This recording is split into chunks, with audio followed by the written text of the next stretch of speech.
Good morning, everyone. Being a hair restoration doctor is a really it's a very passion job.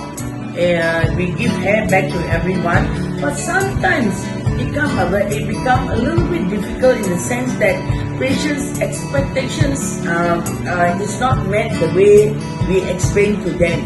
We explain to them about doing hair transplant. To see the results, it takes some time. And then they come back after 1 month and they get very excited and they get very disappointed that they think the whole procedure is a failure because they don't see any hair. But what actually happened is the hair is growing inside internally, that is underneath the skin, which they don't see and they don't even know. And that takes about 3 to 4 months for it to appear to the superficial area that they can see, that is the external area. So all this challenging time that we have to give them the encouragement. We have to tell them to do the proper management of the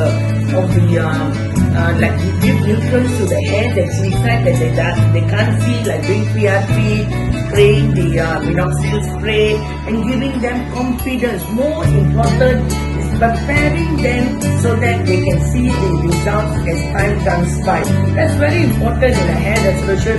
We will guide our patient towards the first 3 to 4 months of the difficult part because they don't see hair and they're kind of a little bit disappointed.